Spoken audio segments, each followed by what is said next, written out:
surfing internet through your wireless network, right? You are watching YouTube on your smart device or your laptop using a wireless service. So what is happening then?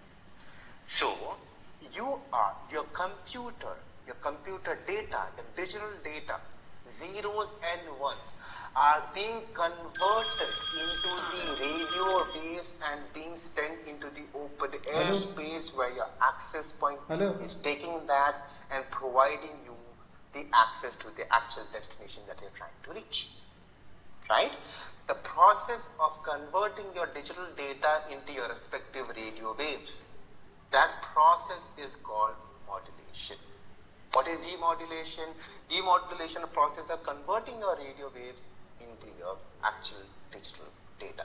So whenever you are providing a request, right, you are connected on a wireless network, you're connected on an access point, you're trying to access certain resources into your production, right? So what is happening?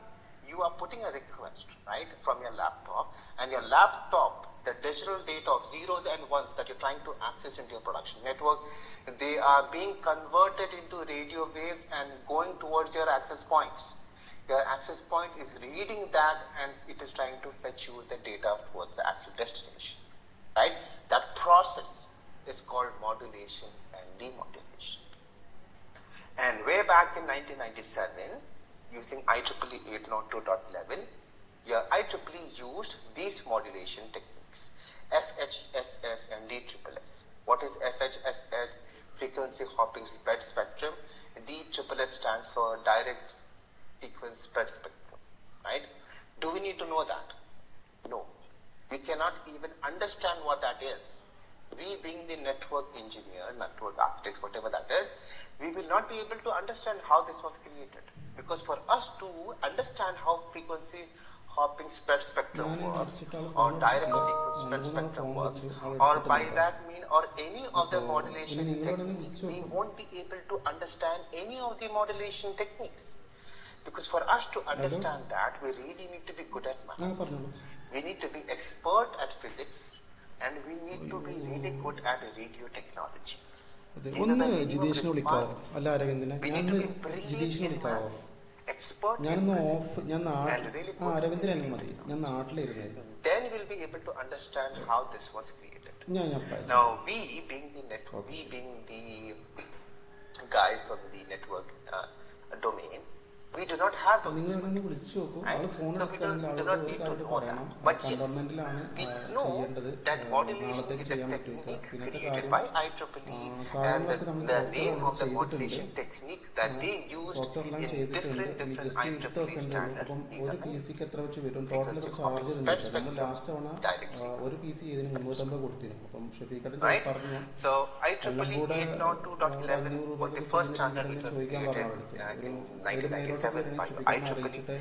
Now next standard was created in 802 called 802.11b, which was released in 1999, right?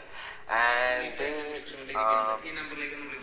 were able to increase or improve the speed from 1 to 5.5 to 11 Mbps, right?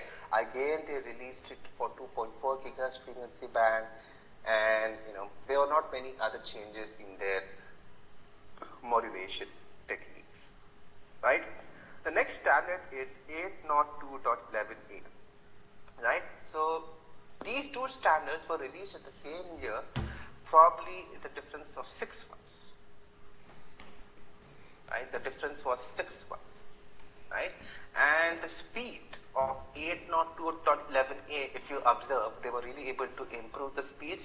They were able to get you 6, 9, 12 up to 54 Mbps.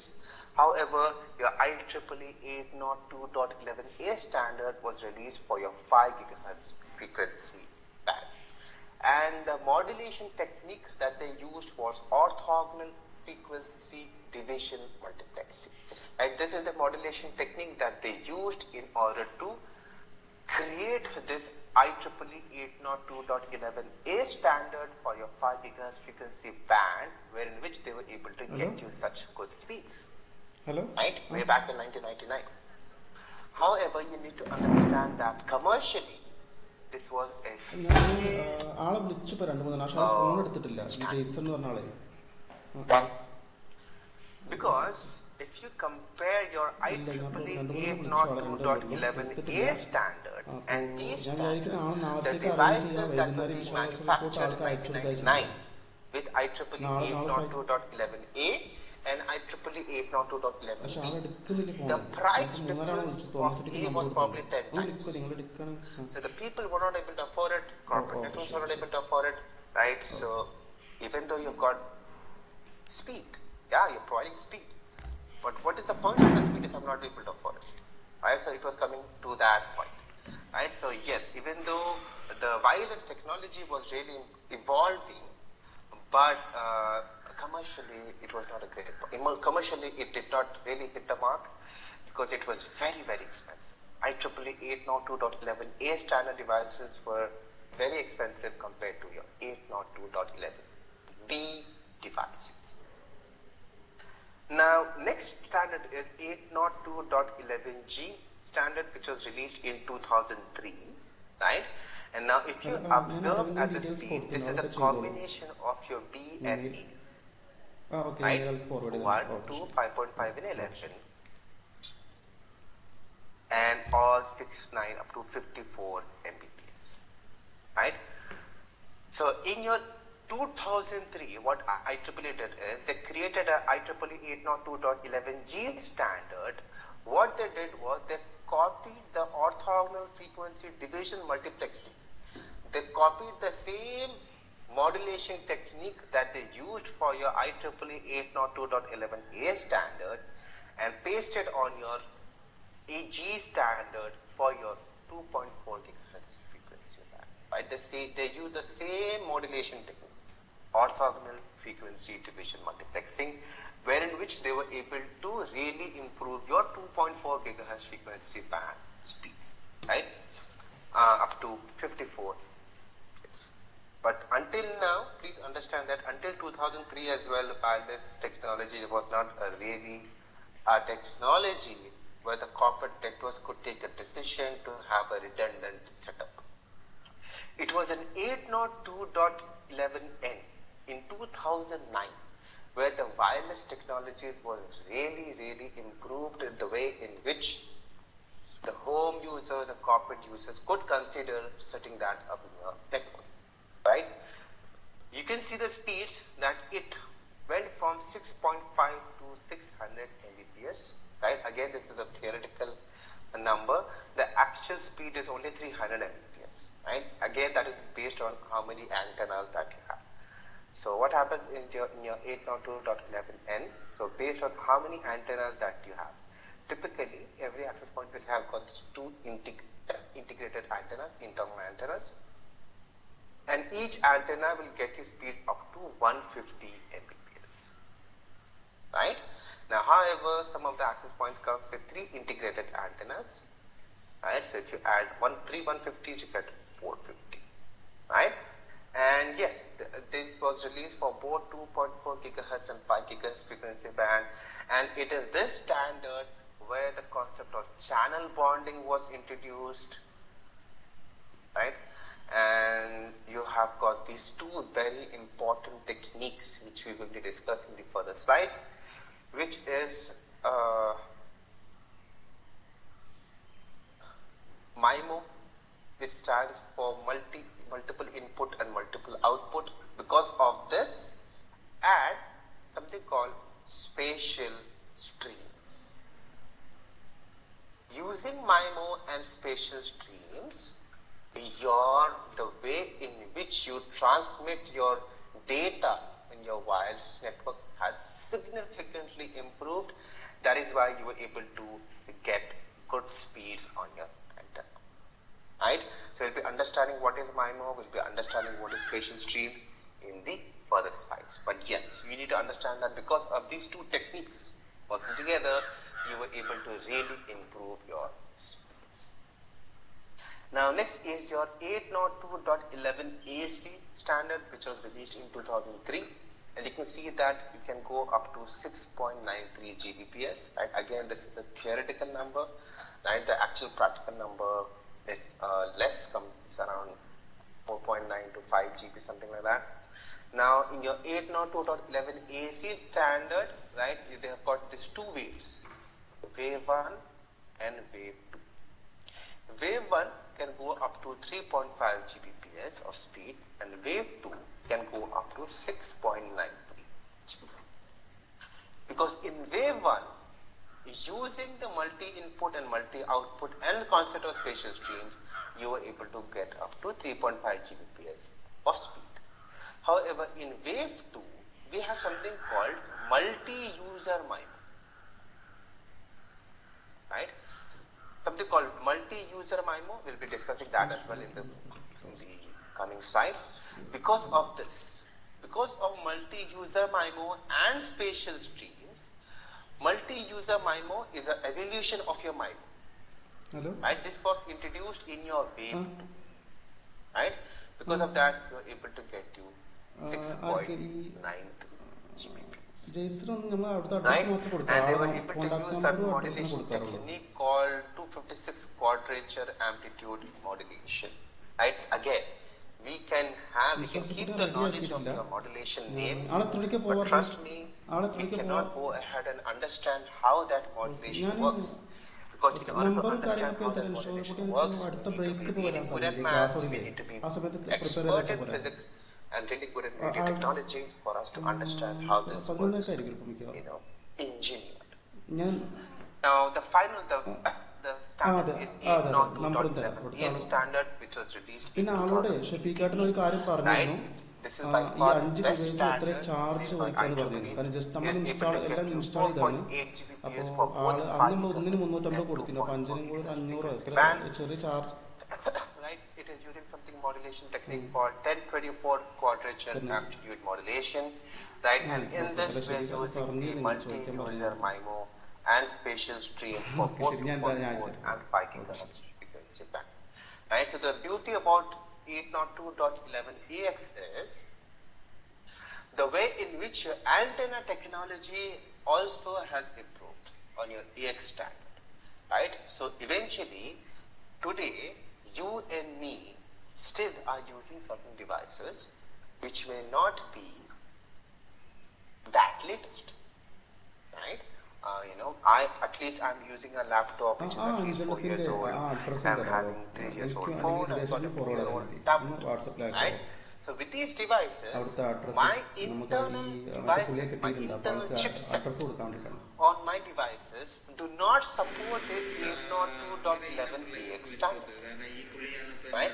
Eventually, in the next 2-3 years, when you and me and everybody else, when we will be upgrading to the new devices, the new laptops, new phones, new tablets, whatever that is, which will eventually come with the 802.11ax chipset, what you will observe is that using AX standard, you will have less number of access points into the production network.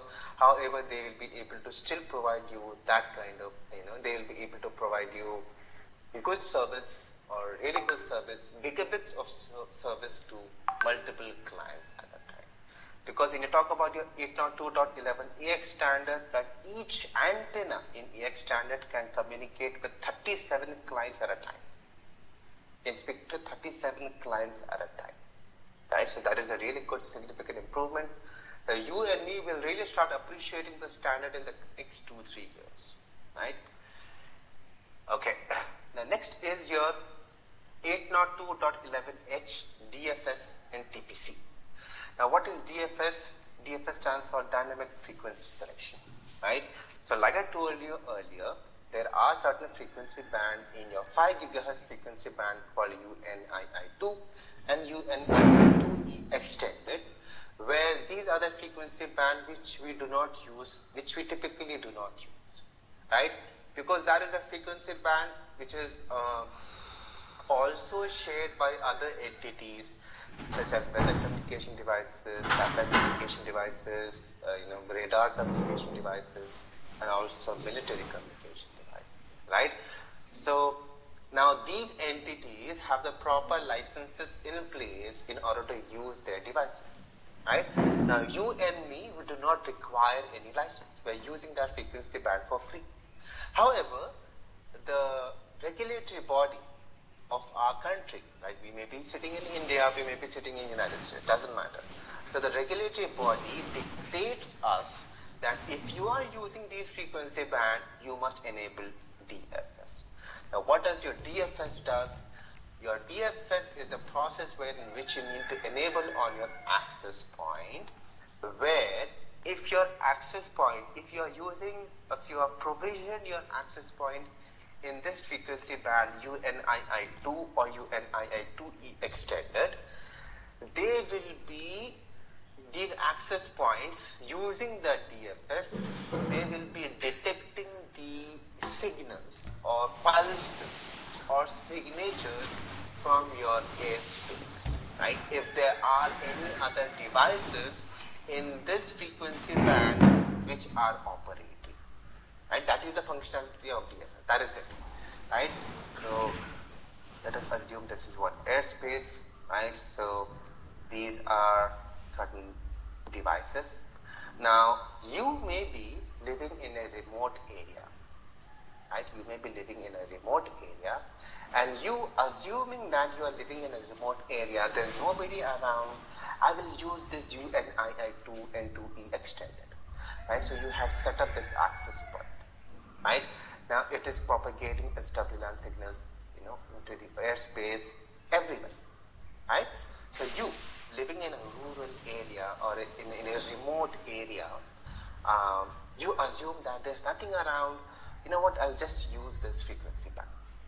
However, you did not know that near to your house there are certain military devices which are placed, which is being interfered because of your access point. Their devices are being victimized. Their devices are being victimized because of your access point, because they are, causing an interference to their devices, right? So what will your military do? Your military, they'll come to your house, they'll knock on your door, and they'll simply arrest you, right? That is a criminal offense, right?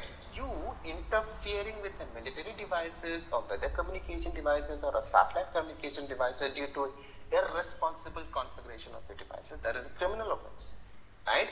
So how to avoid this first? So how to avoid this situation? First is to not use these channels altogether. Avoid it. Why do you want to have this headache, right? Next, if you are very adventurous, you still want to use it, then use DFS. What is your DFS does? Even if you are using an access point which is operating on this frequency band UNII2 or UNII2E, when it is using DFS, it is going to detect pulses, signatures from your neighboring devices which is in this frequency band, and if it immediately detects, yes, there is a device in the airspace which is using this frequency band, I will change my channel. It will just change its channel altogether, right? That is the process of DFS. Your access point, it needs to detect the signatures and pulses from the neighboring area into the open airspace. If it detects any device which is operating in this frequency band, right, it needs to immediately move to a different channel. Again, if it moves to a different channel, right, then the clients that are connected on the access point, it will no longer be able to they'll no longer be able to use the service because the channel itself is changed. Right? So again, the maintenance, the administration is also a challenge into the production network. Because of that, we do not use these channels. We do not use UNII2 and 2E channels in our home networks nor in our corporate networks. What is TPC? TPC is nothing but, the same situation, right? Now, what is your access point doing with the DFS? It is moving to a different channel. With TPC, it will just regulate its power level, right? So you may be, you may have configured your access point with the highest power level possible, and it is reaching, it is able to spread its WNAS signals to very far locations, right, to far distances. And because of that, it is causing interference to other devices. And what does your TPC does? Your TPC brings down your power. What is the significance of bringing down the power level? The less you bring down if the less amount of power level you have, the less amount of airspace footprint you have. Meaning that if you have less power level, your access point will not be able to reach or propagate its WNAS signal to far distances. Right? So what is your TPC? It regulates your power level. That's it. Next is your IEEE 802.11e wireless quality of service. Right? Now, in your wired networks, right, you may have faced certain scenarios where there are certain type of traffic such as voice traffic or video traffic or business critical application traffic, right? Where if they are not, if they are being victimized with latency, delay, jitter, packet loss, they do not function properly at all into the production network. Right? So in your wired network, you have this quality of service called DSCP, wherein which you use DSCP port points or 802.1p. Right? DSCP port point prioritizes your layer 3 traffic, 802.1p prioritizes your layer 2 traffic. Right? These are the technologies that you use in your wired networks. Right? Because in order to prioritize your voice data, your voice traffic or video traffic or any of the business critical application traffic, right, to be subjected with certain priority and so that they function as they are designed to function, you use this quality of service technology in your wired networks.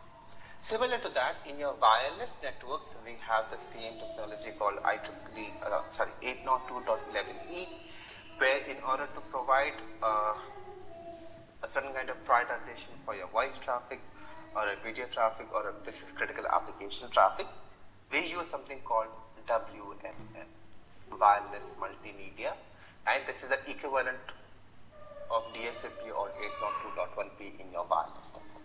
Using WMM, you will be using the quality of service where you'll be able to prioritize your voice data, video data, and business critical application data into your production network. Next is your 802.11i security. Right? This is the amendment wherein which the users will be performing the authentication and the encryption. Now, when you talk about your authentication in your wireless network, right, you have got two types.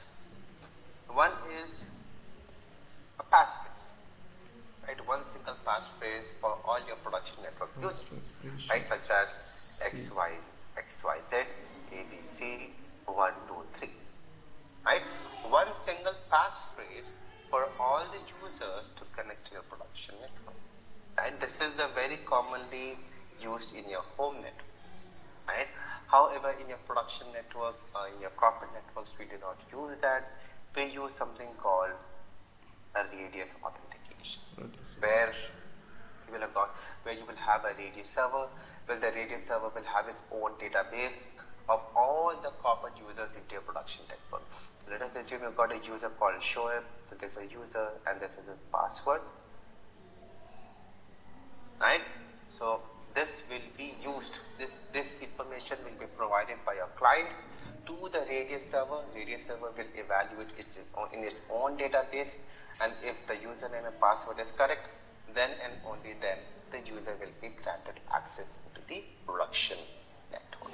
Right? Having one single passphrase, right? Yes, this is also a type of an authentication, but we do not use this in our corporate networks, right? We use this in our home networks, right? Yes, so this is the different types of authentication. Now, when you talk about your authentication, you can perform an authentication based on a username and password or a digital certificate. Now, yes, why are you performing the authentication? Just so that the system can confirm that the person who is claiming to be who he is really the person he is, right? He or she is, right? I am Shoaib and I want, I'm saying I'm Shoaib. How will the system will confirm that? How will the system will grant me access to the production network until it doesn't know what I am? So it has to perform an authentication.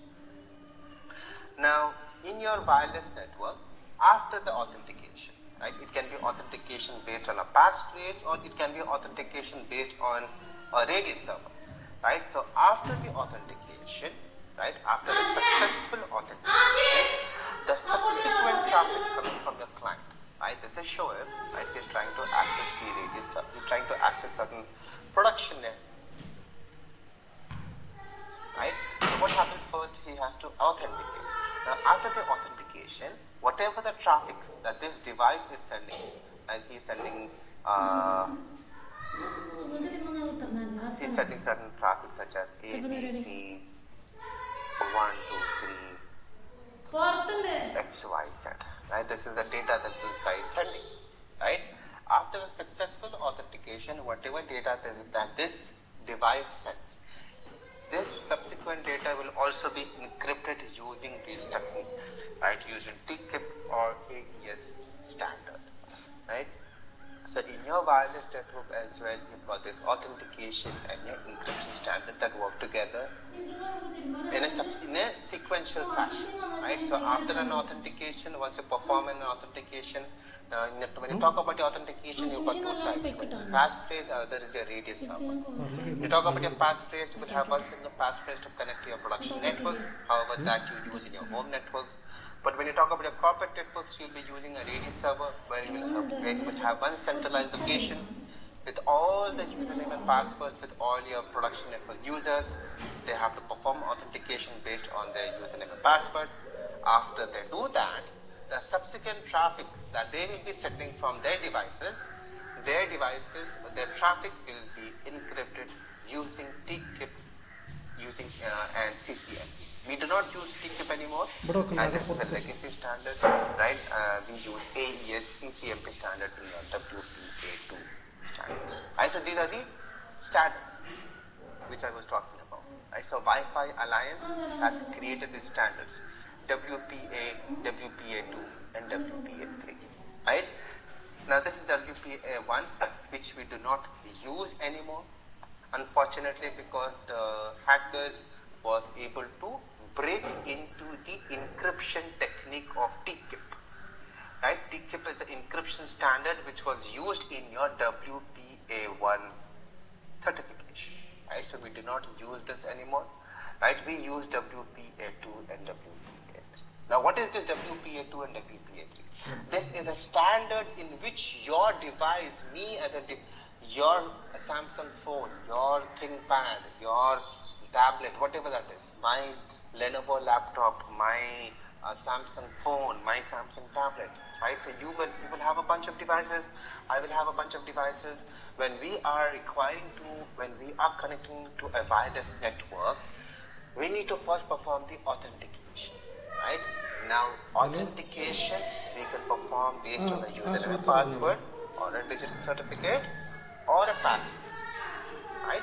In order to perform that authentication, after the authentication, the subsequent traffic that will be encrypted, that all of this process happens in your WPA standard, right? Now, in your WPA standard, you've got these two flavors, right? Every WPA flavor, I've got these two flavors. One is personal flavor, and other is your enterprise flavor. You can see this WPA. Hello, WPA2, WPA3. ഓഫീസിലാ പിന്നെ ആ ഷബീർക്ക് വിളിച്ചിരുന്നു മറ്റേ G Joseph പുള്ളി പറഞ്ഞു അത് അവിടെ പിന്നെയും current പോയപ്പോൾ പോകുന്നുണ്ടെന്ന് പറഞ്ഞു പറയാൻ പറഞ്ഞു എന്തോ സ്റ്റാൻഡ് ബൈ കോർഡിനേറ്ററിനെ പറ്റി എന്തോ പറഞ്ഞിരുന്നു എന്തൊക്കെ പറഞ്ഞാളൂ എന്താ ആരോ റൂബൻ സാർ ചെയ്യാൻ പറഞ്ഞു എന്തൊക്കെ പറഞ്ഞാളൂ. The only form of authentication that you can do is right? So this is a standard that we use in our home networks. Right? When you talk about your corporate networks, we use WPA Enterprise. Right? Where using the enterprise flavor, we'll be using .1x authentication, using ETH flavors using, it can be, you have got these different ETH flavors such as TLS, TTLS, MS-CHAP, E2, GTC, EPETH, EPFAST, right? So you've got these different flavors that you can use to perform authentication from your clients, right? Using .1x authentication, right? And that sophisticated form of authentication that you want to do in your corporate networks, you'll be able to do using enterprise flavors, right? So that is the only difference between these two flavors, personal flavor and enterprise flavor. Everything else is same, the encryption and hashing everything is same. However, we do not use WPA standards anymore. The first standard, WPA1, we do not use this because the encryption standard was, unfortunately, it was broken. So we use WPA2 and WPA3. And when you talk about your WPA2, you've got this AES-CCMP, right, where you've got 128-bit encryption standard, right? Till yet, 128-bit encryption standard has never been broken. WPA3 provides us 256-bit encryption, right? So yeah, so you don't worry, in your wireless network there is no chance of where your client, unauthorized users will be able to get into your network. You don't have that issues in your wireless network, right? When you talk about your enterprise flavors. Now next is your other standards. 802.11 standard, which is your 802.11k, V, and R, right? These are the 802.11k standard is a standard which is used by your devices, right, in order to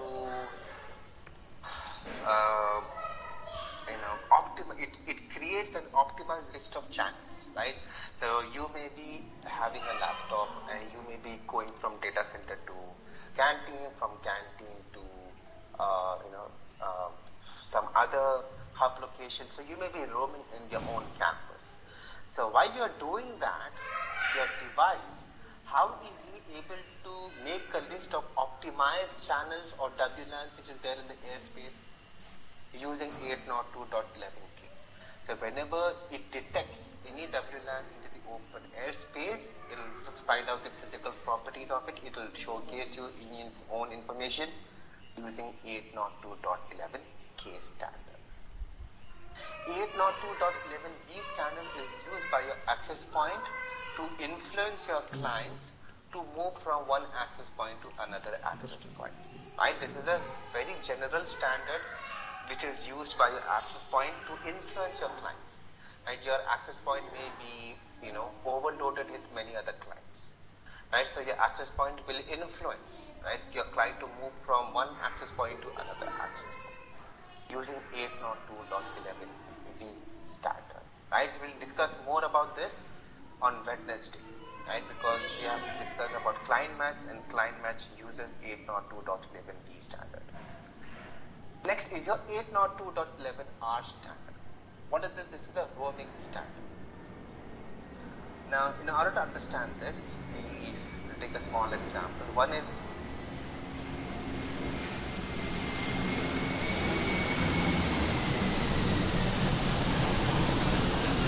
802.11r standard, which is also called fast PSS transitioning. Right, we'll understand this one by one. First, we need to understand what is BSS. Right, BSS stands for Basic Service Set. What do you mean by that? That is nothing but where a logical network created by an access point where it is providing services to its clients. Right, this is one BSS. This is another BSS, where a logical network is created by an access point where it is providing services to its clients. Right? This is another BSS. Now, what is this 802.11r? What is it called? It is called fast BSS transitioning, meaning that moving from one logical network to another logical network. Right? Now, whenever a client, now these two together, right? If this access point is providing a WLAN called guest, and this access point is also providing the same WLAN called guest. Then these two BSS becomes one big logical network called ESS, extended service set. Right? Whenever a client, this is a guy called Shore, whenever he is moving from one access point to another access point, right? Whenever he moves from one BSS to another BSS, the device, the client device, uses this standard in order to disconnect from this old access point and connect to this new access point. Right? This functionality of the client, which it disconnects from the old access point and moves to a new access point in the same ESS, that process is called fast BSS transitioning, and that is done using a 802.11r standard. Right?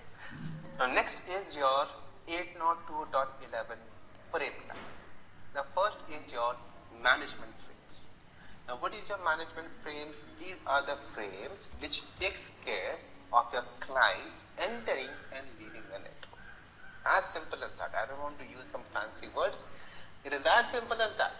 What is your management frame? These are the frames which are used by your clients when they are entering and leaving your wireless network. As simple as that. But there are many other things that is happening in your management. So we'll understand that one by one. Right, let's take an example. We have got an access point which is operating in the open airspace, right? And this is a client, right? And these are the network settings which he can able to see, right? Now first is a beacon frame. Now what is a beacon frame? Beacon frames are like a constant announcement of an access point's existence along with the WLAN that it is propagating, right? How are you able to know there is a WLAN called employee, SSID called employee into the airspace? How are your device able to know that information? Did you ever wonder why is that? So you are holding a phone. You're holding an iPhone or Samsung or whatever that is. How is your phone able to detect that yes, there is an SSID into the open airspace? Because your access points are sending out these beacon frames. What is a beacon frame? Beacon frame is a constant announcement of an access point existence along with the WLAN which is propagating. So this access point is propagating a WLAN that is assumed employee. Right? It is propagating a WLAN called employee.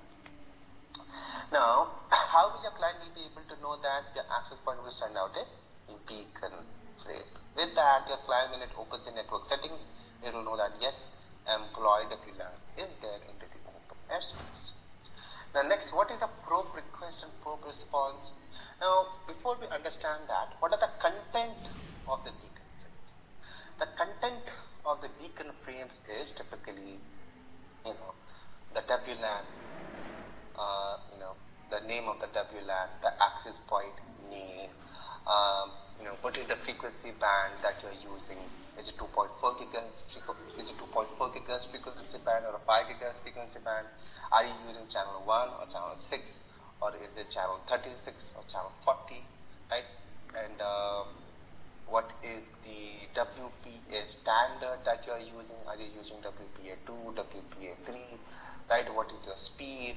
All this information, right? All this information will be sent in your beacon. To that, whenever you click on your WLAN, yes, I want to connect to that WLAN. Whenever you click on that, a probe request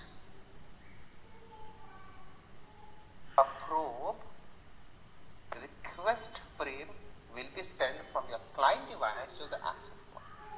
What is this probe request? It is negotiating all these parameters. What is your name? Is it AP1? Okay. What is the WLAN? Is it employee or home? What is it? Okay, is it employee? What is the frequency band are you using? Is it 2.4 gigahertz frequency band or 5 gigahertz frequency band? If it is 2.4, what are the channels? Is it channel 1 or channel 6 or channel 11? Right? What kind of WPA standard are you using? WPA2 or WPA3? In this, which flavor are you using? Is it a personal flavor or is it an enterprise flavor? All these negotiations will be done from your client with the access point by sending out a probe request. To that, your access point will send out a probe response stream. Whatever questions that the client has initiated, to that probe response will provide the answer. Right? This is my name, this is my WLAN, this is my frequency band, this is my channel, right? This is my power level, right? And this is my WPA standard that I'm using, and this is my flavor, right? So your probe response is having the same information. Whenever you do a wireshark packet capture, if you see that, you will see the same contents. The beacon frame and the probe response frame has the same content. Then what is the difference between the beacon frame and the probe response frame? Beacon frame is like a broadcast. Your access point is shouting at everybody, wait, I'm here available with the WLAN called employee. Right? It is like a broadcast. It is letting everybody know that I exist with this WLAN. Hello. Probe response is like a unicast. Right? It is responding to a request from a client device. Shoaib has initiated that I want to know what is your story. What is your story? What is your WLAN? What is your frequency band? What is your channel? What is your power level? What is your WPA standard? What is your WLAN? What is your WPA flavor? Based on that, Shoaib will decide whether he can connect, whether he wants to connect. Right? He will take all those decisions. Right? So he will initiate a probe request to that response. Right? Now, after that, the authentication. Right? So based on that, based on what kind of standard you're using, WPA2 personal flavor or WPA enterprise flavor, based on that, the user will perform the authentication, and those authentication frames will be sent from your client device to the access point. If the authentication is successful, then the association comes. What is association? Right? Being part of the production network. If the authentication is successful, then the user will have access to the production network by sending out an association. What is deauthentication? The authentication failed. The user was not able to perform a successful authentication. That is deauthentication. What is disassociation? Right? The user has moved away.